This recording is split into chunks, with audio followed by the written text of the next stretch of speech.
Hello dear students, my self Poonam Negi.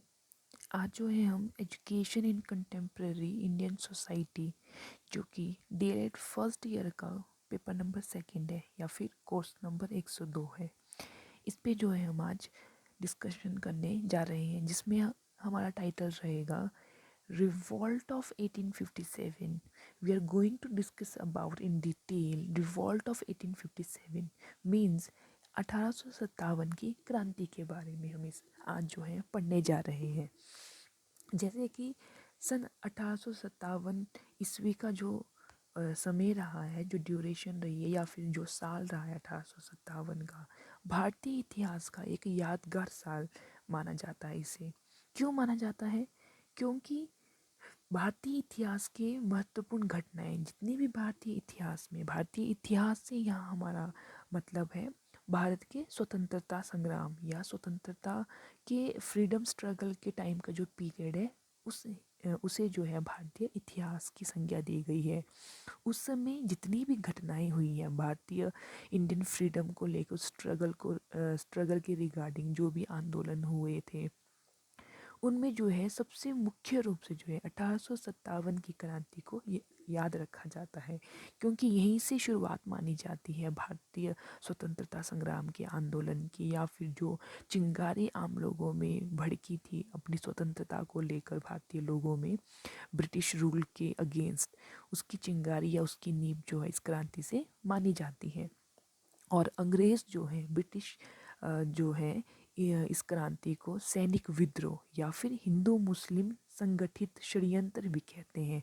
षड्यंत्र शब्द उन्होंने इसलिए यूज़ किया है क्योंकि जो भी आंदोलन हुए हैं वो हुए थे ब्रिटिश रूल का पतन करने के लिए, उन्हें ख़त्म करने के लिए। तो उन्होंने क्या संज्ञा दी है 1857 की क्रांति को? हिंदू मुस्लिम संगठित षड्यंत्र, उनके खिलाफ षड्यंत्र रचा गया। इस प्रकार से उन्होंने इस शब्द को जो है यूज़ किया है, षड्यंत्र शब्द को।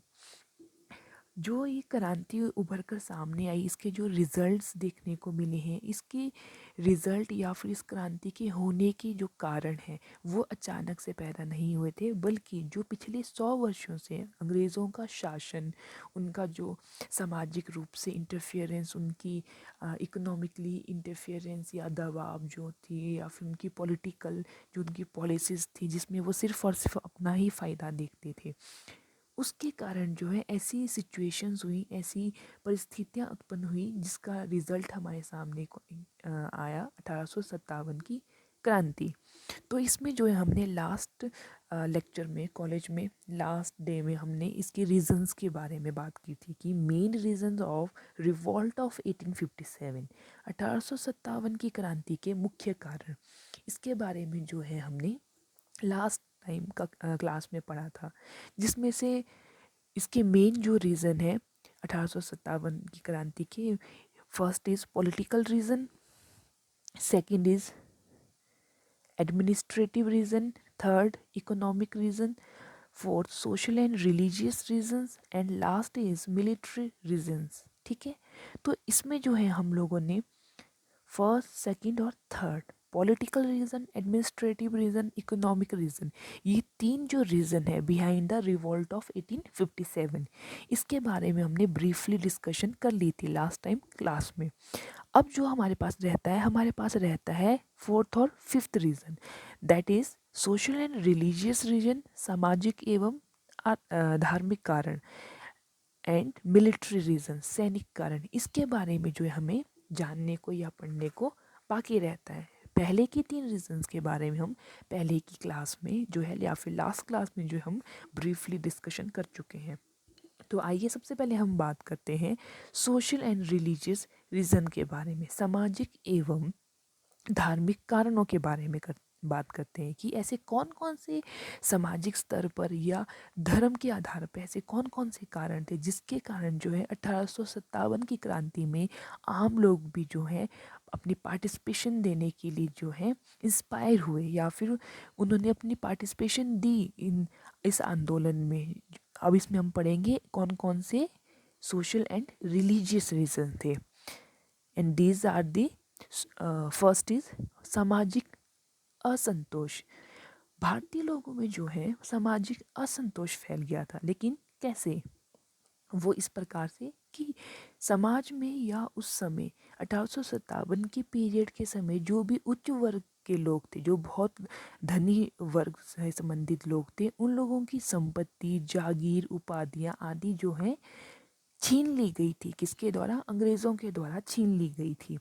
जब 1600 ईस्वी में ईस्ट इंडिया कंपनी को एस्टेब्लिश किया गया या फिर उसकी नींव रखी गई, तो उस समय क्या किया गया? अपनी कंपनी के प्रचार प्रसार के लिए उन लोगों ने अमीर लोगों से जो है उनकी संपत्ति, जागीरें, उपाधियां जो थी उनकी छीन ली उन लोगों से।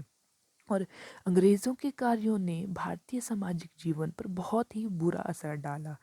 जब उनकी उपाधियां छीन ली गई, उनकी संपत्ति छीन ली गई, तो क्या ऑटोमेटिकली जो है उन लोगों में आक्रोश पैदा हो गया अंग्रेजी ब्रिटिश रूल के अगेंस्ट। और वो लोग अवसर मिलने पर अंग्रेज़ों से बदला लेने के लिए क्या हो गए? तैयार हो गए कि कब हमें मौका मिलेगा कि हम इनके खिलाफ जो है इनसे बदला ले सके, जो चीज़ें इन्होंने हमसे छीनी है।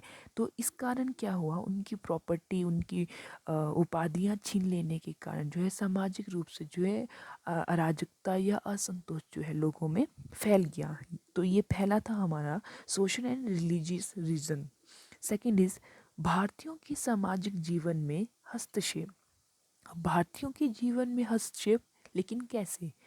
जब लॉर्ड बेंटिक ने जो है सत्य प्रथा, बाल हत्या, इन प्रथाओं का अंत किया उन्होंने, जो कि उस समय बहुप्रचलित प्रथाएं थी। उसी प्रकार से ठीक 1856 ईस्वी में जो है डलहौजी ने जो है विधवा विवाह कानून पास कर दिया कि विधवा जो है, एक जब कोई स्त्री है, कोई फीमेल है, जब उसके मेल पार्टनर की डेथ हो जाती है तो वो दोबारा विवाह कर सकती है। ये 1856 ईस्वी में लॉर्ड डलहौजी ने विधवा विवाह कानून में कहा था, उसमें ये बात की गई थी। और उसके अलावा जो हमने बात की पहले, लॉर्ड बेंटिक ने, उसने सती प्रथा, जब किसी का मेल पार्टनर गुजर जाता है, उसकी डेथ हो जाती है, तो उसे सती किया जाता था। सती किया जाता था अर्थात कि अपने पति की जलती हुई चिता में जो है उसे जिंदा जो है झोंक दिया जाता था जलने के लिए, या फिर कुछ मान्यताओं के लिए या किसी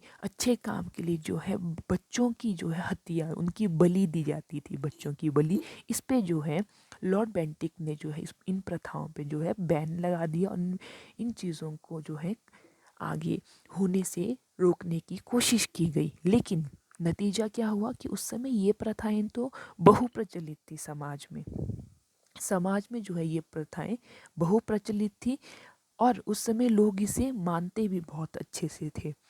तो लोगों का मानना था कि अगर ये सती प्रथा पे रोक लगा रहे हैं, बच्चों की हत्या पे, जो उनकी बलि की हमने बात की उस पे रोक लगा रहे हैं, और विधवा की दोबारा विवाह करने की बात, ऐसी वेस्टर्नाइजेशन या फिर ऐसी अ, पश्चिमी विचारधारा की बात की जा रही है, भारतीय समाज में इन विचारधाराओं की नींव रखी जा रही है, तो उस समय उस पीरियड में जो है, उस पीरियड के दौरान जो है रूढ़िवादी, जो कंजर्वेटिव थिंकिंग जो लोग थे, उनका ये मानना था कि ये हमारी परंपरा का, हमारी संस्कृति का क्या कर रहे हैं?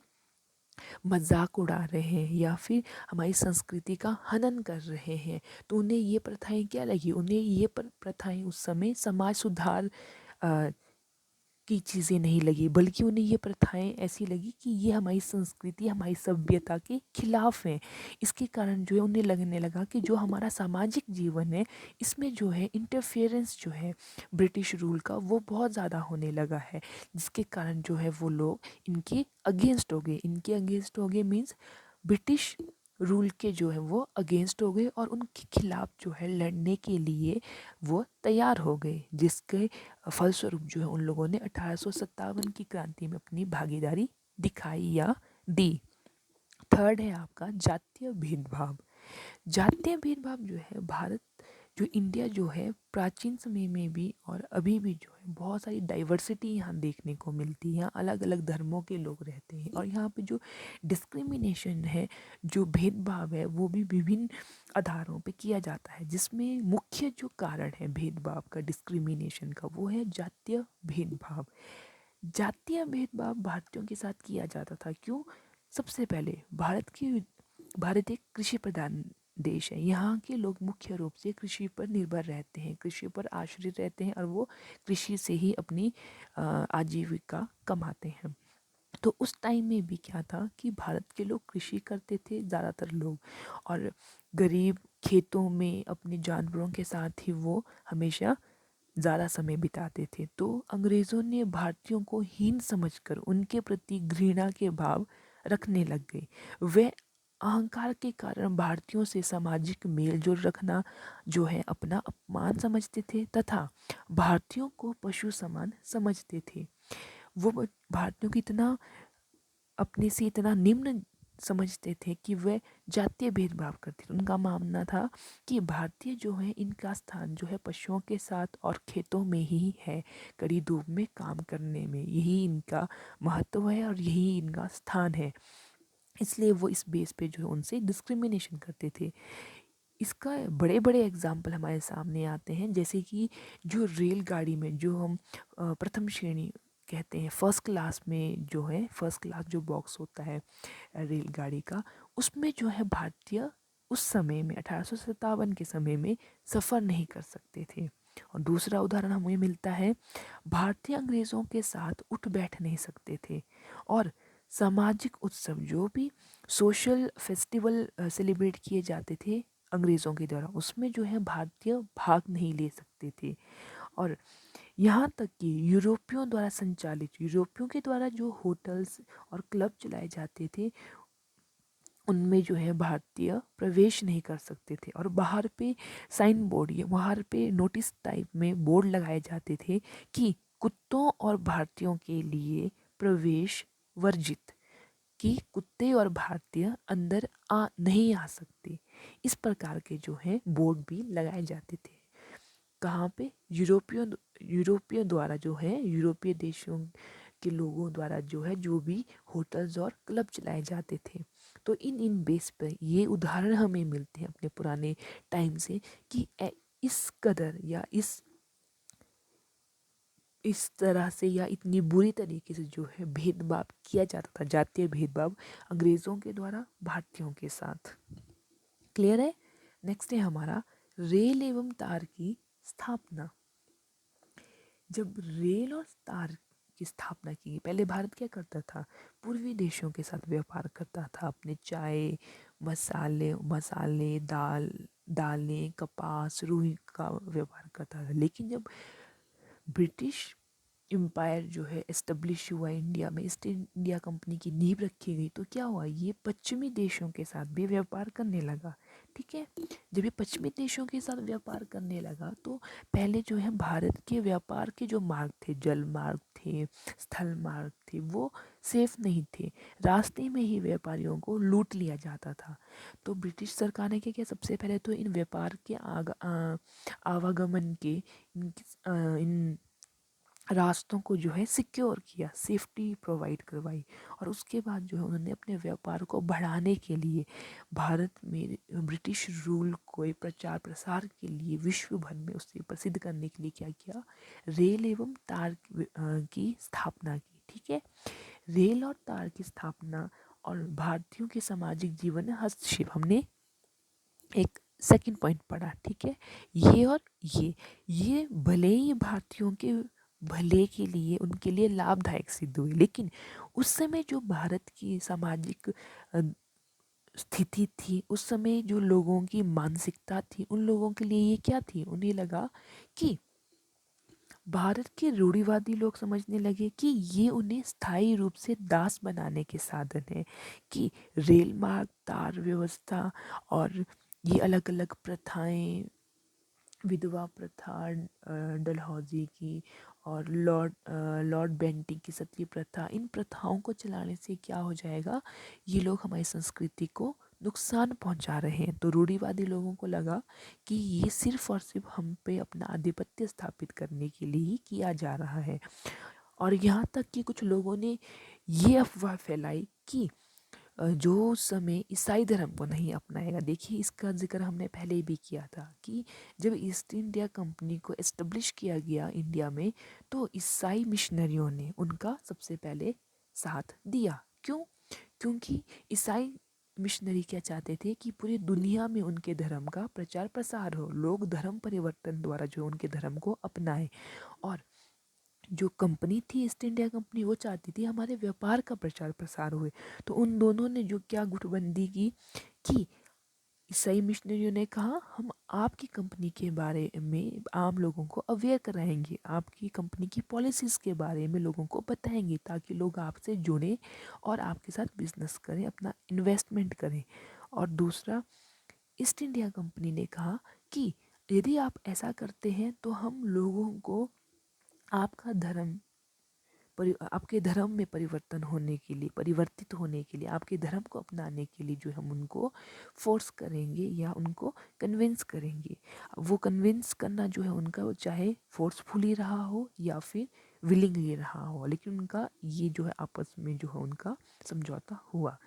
तो हम बात कर रहे थे रेल एवं तार की स्थापना की। तो यहाँ पे क्या हुआ, लोगों ने ये अफवाह फैला दी कि यदि वे ईसाई नहीं बनेंगे तो उन्हें रेल के इंजनों के नीचे जो है कुचल दिया जाएगा या तारों में लपेट कर जो है उन्हें मार दिया जाएगा। लोगों ने इस तरह की अफवाहें फैलाना स्टार्ट कर दिया, जिसके कारण क्या हुआ, लोगों में सामाजिक रूप से जो है असंतोष फैलने लगा, डर फैलने लगा, और जिसके विरोध में जो है वो लोग 1857 की क्रांति में कूद पड़े। नेक्स्ट है पश्चिमी शिक्षा तथा साहित्य का प्रभाव। पश्चिमी शिक्षा तथा साहित्य का प्रभाव। 1835 ईस्वी में अंग्रेजों ने भारत में अंग्रेजी भाषा को जो है शिक्षा का माध्यम बना दिया। और वो पश्चिमी शिक्षा, क्योंकि उनका क्या था कि उनका मानना था साइंटिफिक आउटलुक होना चाहिए, किसी भी विषय के प्रति जो है हमारा वैज्ञानिक दृष्टिकोण होना चाहिए, ना कि हम जो है अपनी संस्कृति या सांस्कृतिक दृष्टिकोण के आधार पर उन चीज़ों के बारे में जाने परखें।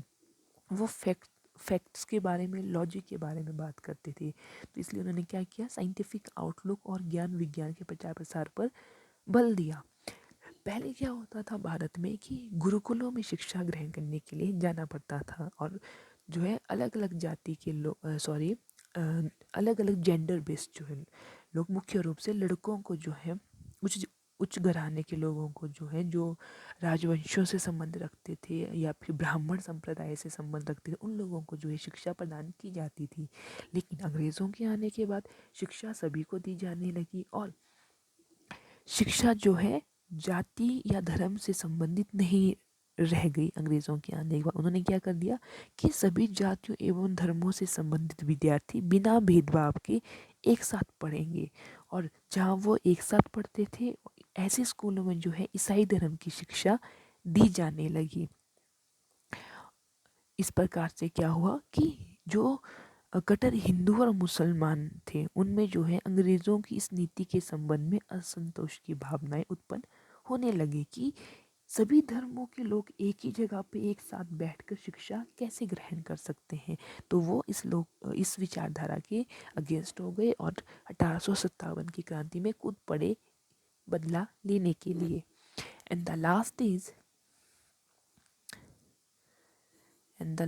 इज सॉरी ईसाई धर्म प्रचार। ठीक है, लास्ट है ईसाई धर्म प्रचार।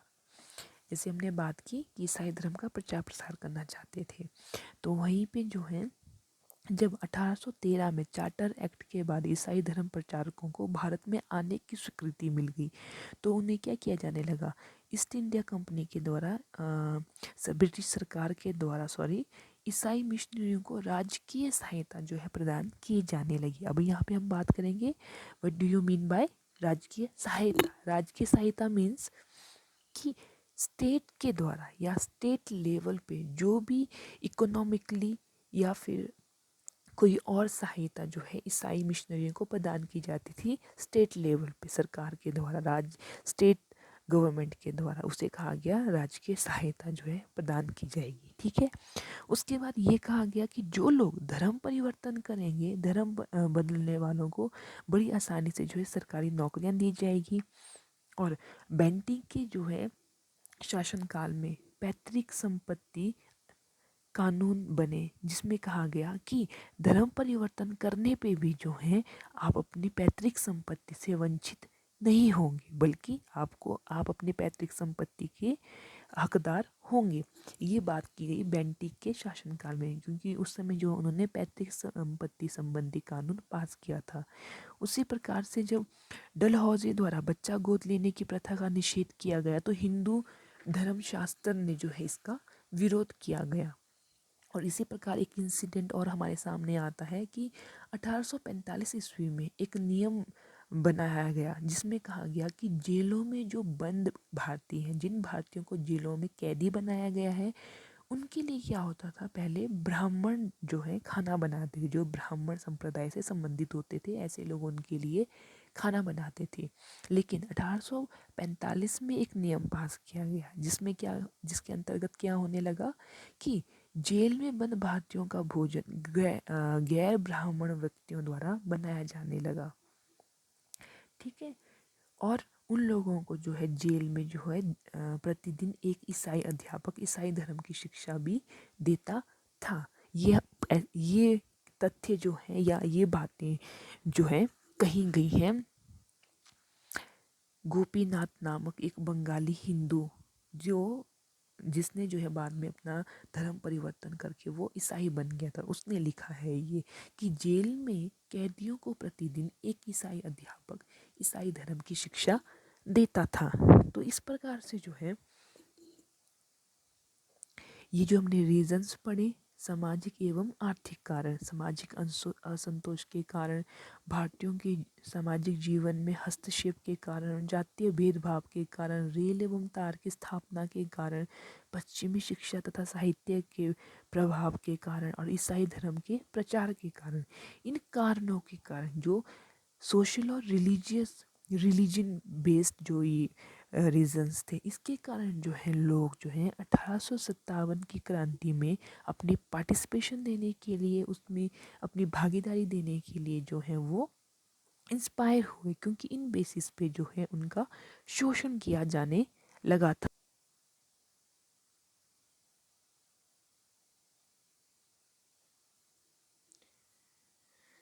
अब हम बात करते हैं मिलिट्री रीजंस की बात, कि behind the reasons of revolt of 1857, 1857 की क्रांति के पीछे 5 प्रकार के रीजंस की हमने बात की। ठीक है। तो उसमें हमारा लास्ट जो रीज़न है वह है सैनिक कारण, कि ऐसे कौन कौन से सैनिक कारण थे जिसके कारण जो है सैनिक जो है 1857 की क्रांति में हिस्सेदारी या भागीदारी बने 1857 की क्रांति के। तो फर्स्ट है हमारा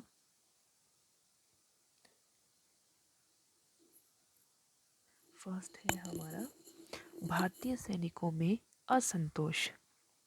भारतीय सैनिकों में असंतोष। ठीक है।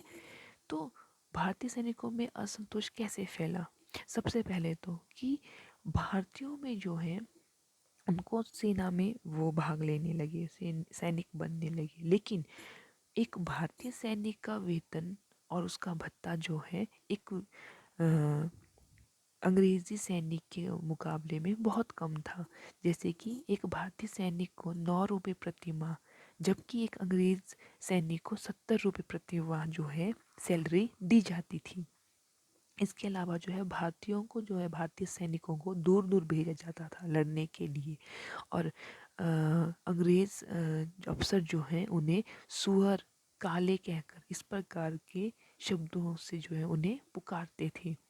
और ब्रिटिश काल के दौरान जो है एक भारतीय के लिए जो हाईएस्ट पोस्ट होती थी वह ज़्यादा से ज़्यादा एक सूबेदार की पोस्ट होती थी, जिसकी सैलरी जो है प्रति माह रहती थी 40 से 70 रुपये। ये हाईएस्ट पोस्ट होती है उस समय, क्योंकि अंग्रेज चाहते नहीं थे कि भारतीय जो है ऊंचे पदों पे जो है आसीन हो।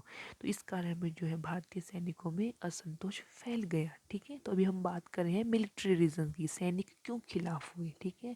आम लोग क्यों उनके खिलाफ हुए, इकोनॉमिकली क्या रीज़न थे जो कि लोग उनके खिलाफ हुए, सोशली एंड रिलीजियस रीज़न क्या थे जो कि लोग उनके अगेंस्ट हुए। अब हम बात कर रहे हैं सैनिक कारण की, जो भारत के जो लोग भारतीय सैनिक थे वो क्यों इनके अगेंस्ट हो गए। तो सेकंड इज अंग्रेजी सैनिकों के अनुपात में कमी। 1856 ईस्वी में भारतीय सेना में अंग्रेजों और भारतीय सैनिकों की संख्या में भारी असमानता थी। ठीक है, क्या हुआ कि भारतीयों को, एक तो भारतीयों का, जैसे हमने फर्स्ट पॉइंट भारतीय सैनिकों में असंतोष, इसमें हमने पढ़ा कि वो लोग जो है एक भारतीय सैनिक को 9 रुपये प्रतिमाह देते थे, जबकि उन्हें अंग्रेज सैनिकों को एक अंग्रेज सैनिक को कितना देना पड़ता था, 70 रुपये प्रतिमाह देना पड़ता था। तो उन्हें जो सस्ता पड़ता था भारतीय सैनिक, तो उन्होंने क्या किया, 9 रुपये प्रतिमाह के हिसाब से उन्होंने ज़्यादा भारतीयों को रखना शुरू कर दिया सैनिक टुकड़ियों में। क्यों? क्योंकि वो उनको एक अंग्रेज सैनिक के कंपैरिजन सस्ते पड़ते थे। तो इस प्रकार से क्या हुआ, उन्होंने अपने फ़ायदे के चक्कर में, फ़ायदे के चलते हुए उन लोगों ने 9 रुपये प्रतिमाह के हिसाब से जो है भारतीय लोगों को ऐड ऑन करना शुरू कर दिया मिलिट्री में, जिसके कारण क्या हुआ, भारतीयों की संख्या जो, उनकी तादाद जो है बहुत ज़्यादा हो गई। और ये आगे जाके ये अनुपात कितना हो गया, 1:6 हो गया। 1 अनुपात हिस्सा जो है वो रहा अंग्रेज सैनिकों का, और छठा जो हिस्सा है 1:6 वो हो गया भारतीयों का। तो भारतीयों की संख्या क्या होगी, 6 गुनी ज़्यादा हो गई अंग्रेजी सैनिकों के कारण। ठीक है, और ये 6 गुना जो सैनिक थे, ये लोग इनकी विरोध करने के लिए, इन अंग्रेज़ों का ब्रिटिश रूल के अगेंस्ट जो है लड़ने के लिए जो है इनमें एक हिम्मत आया, एक आत्मविश्वास जो है, आत्मविश्वास की बढ़ोतरी हुई। नेक्स्ट है सेना का दोषपूर्ण वितरण। सेना का दोषपूर्ण वितरण, जैसे हमने बात की कि भारतीयों को दूर दूर भेजा जाता था लड़ने के लिए, उन्हें वेतन बहुत कम दिया जाता था। तो उसी प्रकार से क्या हुआ, उस समय के जो मशहूर जो शहर थे वह थे इलाहाबाद, कानपुर और दिल्ली। तो इन मशहूर शहरों में कानपुर, इलाहाबाद, दिल्ली में क्या हुआ, सैनिक टुकड़ियां जो हैं बहुत ही कम रखी जाने लगी। सैनिकों का जो वितरण किया जाने लगा टुकड़ों का, वो समान रूप से नहीं था, वह जो है असमान रूप से इन टुकड़ियों को रखा जाने, कहीं पे ज़्यादा कहीं पे कम रखा जाने लगा। तो इस प्रकार से क्या हुआ कि लोगों का काम भी बढ़ने लग गया। एक तो ऐसी जो है वो जो सैनिक थे उनमें ये अफवाह फैली हुई थी कि अंग्रेज़ों का शासन जो है, उनका क्रूर शासन जो है केवल 100 वर्षों तक ही जीवित रहेगा, और वो 100 वर्ष जो है 1857 में जो है पूरे हो रहे थे।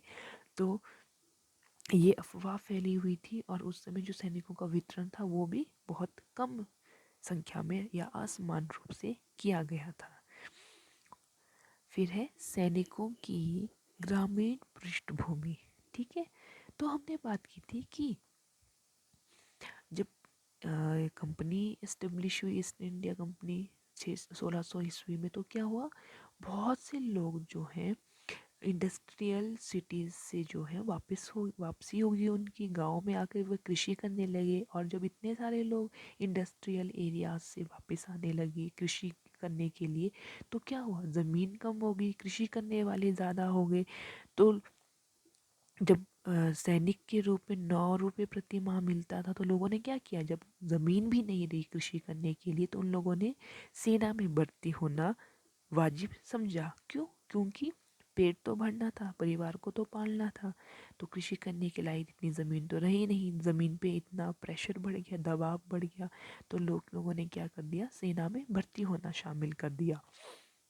तो जो उनकी पृष्ठभूमि, जो उनका बैकग्राउंड था, वो रिलेटेड था, जो पीड़ित किसान हैं, दस्तकार हैं, उनके दर्द को वो भली भांति जानते थे। क्यों? क्योंकि वो भी उसी बैकग्राउंड से जो है बिलोंग करते थे, या फिर उनमें हमें ये भी कह सकते हैं कि वो लोग जो है वर्दीधारी किसान थे। तो उनकी जो पृष्ठभूमि, तो वो ग्रामीण एरिया से रिलेटेड थी, इस प्रकार से। नेक्स्ट इज अवध के विलय का प्रभाव। अवध के विलय का प्रभाव कैसे असर डाला है इसने, सबसे बड़े रीज़न में अगर काउंट किया जाए तो इस रीज़न को भी, अवध के विलय का प्रभाव, इस रीज़न को भी काउंट किया जाता है 1857 की क्रांति के पैदा होने के लिए। क्यों? क्योंकि 1857 की क्रांति हुई, और 1856 में क्या हुआ कि लॉर्ड डलहौजी ने प्रशासन में जो है, एडमिनिस्ट्रेशन में जो है अच्छे प्रकार से नहीं चल रहा है, वो गलत तरीके से चलाया जा रहा है, उसमें कमियां हैं, कु कुप्रबंधन जो है या कुप्रबंध जो है किया जा रहा है उस समय के अवध के राज्य में, अवध के नवाब के द्वारा, जो थे उस समय नवाब वाजिद अली शाह, उनके द्वारा जो है अवध के शासन में मिसमैनेजमेंट की जा रही है और एडमिनिस्ट्रेशन जो है, एडमिनिस्ट्रेटिव वर्क जो है अच्छी तरीके से जो है अप्रोप्रिएट तरीके से नहीं कराया जा रहा है। इस प्रकार के एलिगेशन जो है अवध के राजा पे लगाए गए और क्या कर दिया गया कि 1765 ईस्वी में अंग्रेज़ों का वफादार था अवध, लेकिन उसके बाद जब उन्होंने इस प्रकार से एलिगेशन लगाए, इस प्रकार के आरोप लगाए, तो उन्होंने क्या कर दिया, अवध के नवाब, जिसकी हमने बात की, कौन था अवध का नवाब, वाजिद अली शाह, उन्हें जो है 12 लाख रुपए वार्षिक पेंशन देकर कलकत्ता भेज दिया गया। और क्या किया गया, अवध के अंग्रेजी साम्राज्य में विलय करा दिया गया, अवध को जो है उसे शामिल कर दिया गया अंग्रेजी साम्राज्य में। और इसके कारण क्या हुआ, वहाँ की जनता को भी जो है पेंशन देकर कलकत्ता भेज दिया गया। एक तो वहाँ के नवाब को, वाजिद अली शाह को 12 लाख रुपए वार्षिक पेंशन के रूप में जो है पैसे देकर उन्हें कलकत्ता भेज दिया गया, और वहाँ की जनता को भी वहाँ से रफा दफा कर दिया गया। कहाँ, कलकत्ता।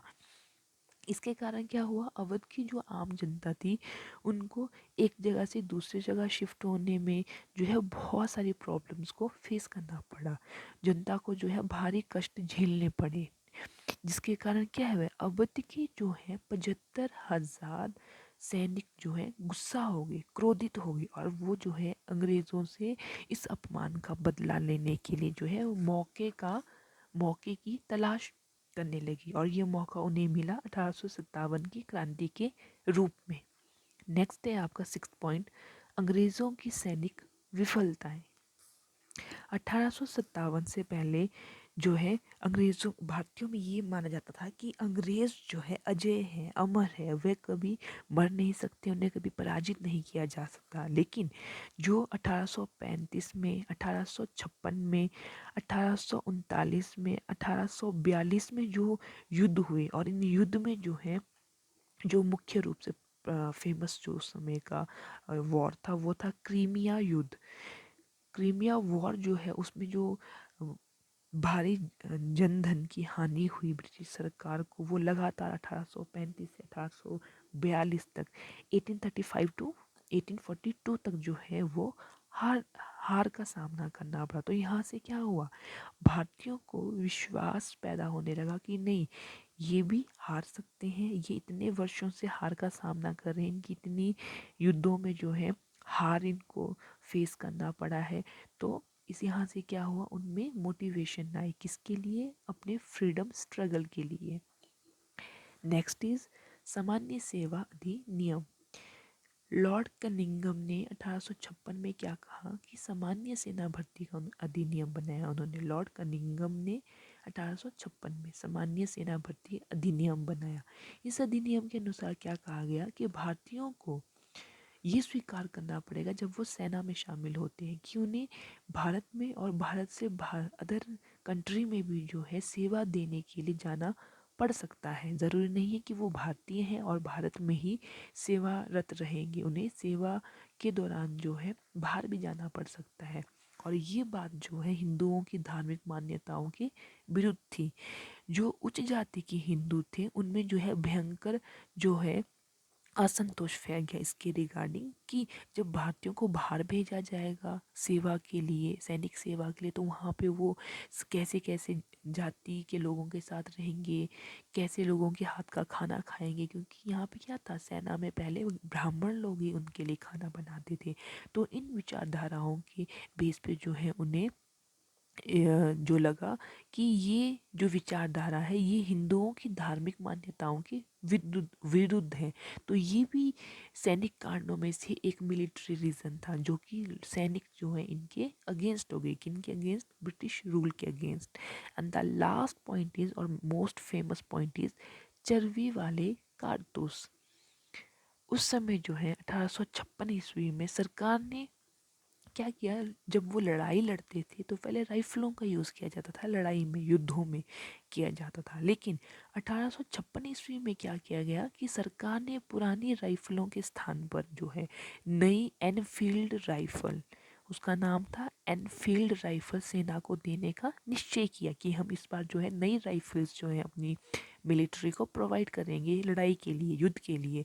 लेकिन हुआ क्या कि इन राइफलों के कारतूसों को राइफल में भरने से पहले मुंह से काटना पड़ता था। और दूसरी तरफ क्या हुआ, जनवरी 1857 ईस्वी में बंगाल की डमडम छावनी, 1857 1857 में बंगाल की जो है डमडम छावनी में ये अफवाह फैल गई कि इन कारतूसों में गाय तथा सुअर की चर्बी लगी हुई है। इससे हिंदू व मुसलमान दोनों सैनिक भड़क उठे। उन्हें विश्वास हो गया कि क्योंकि हिंदू गाय गौ को गौ माता कहते हैं, पूजते हैं, और मुस्लिम जो है सुअर को पूजते हैं, तो इसका परिणाम क्या हुआ कि उन्हें विश्वास हो गया कि ब्रिटिश सरकार उनके धर्म को नष्ट करके उनको ईसाई बना लेना चाहती है। जो लोग विलिंगली ईसाई बन गए वो तो ठीक, लेकिन जो लोग विलिंगली ईसाई नहीं बने तो उन्हें क्या किया जा रहा था, इस स्ट्रेटजी के द्वारा उन्हें ईसाई बनाया जा रहा था, ऐसा उस समय उन सैनिकों को लगा। तो उसके परिणाम स्वरूप जो उत्तेजित सैनिक थे उन्होंने इन चर्बी वाले कारतूसों का प्रयोग करने से इनकार कर दिया और ब्रिटिश राज्य सत्ता को चुनौती दे दी लड़ने के लिए, उनके अगेंस्ट युद्ध के लिए। तथा इसका समर्थन जो है, इस विचारधारा का समर्थन जो है आम जनता ने भी हर्षोल्लास के साथ, पूरे जोश के साथ किया। और इस प्रकार जो है 1857 ईस्वी की महान क्रांति शुरू हो गई। तो बच्चों, इस प्रकार से हमने पढ़ा 1857 की क्रांति के मेन रीजंस के बारे में। ठीक है, कि क्या क्या ऐसे रीजंस है जिसके कारण 1857 की क्रांति जो है हुई, या फिर ये उत्पन्न हुई स्थितियाँ कि 1857 की क्रांति हुई। और 1857 की क्रांति को जो है भारत के स्वतंत्रता संग्राम में बहुत ही महत्वपूर्ण स्थान दिया जाता है। और इस रीजंस में हमने पढ़ा main reasons of revolt of 1857 में हमने पढ़ा political reasons, administrative reasons, economic reasons, social and religious reasons, and last is we discussed about military reasons. तो इस प्रकार से हमने इन रीजंस के बारे में और इन रीजन के अंडर जो है बहुत से सब टॉपिक या सब टाइटल के रूप में इन रीजन को ब्रीफली जो है हमने इसको पढ़ा।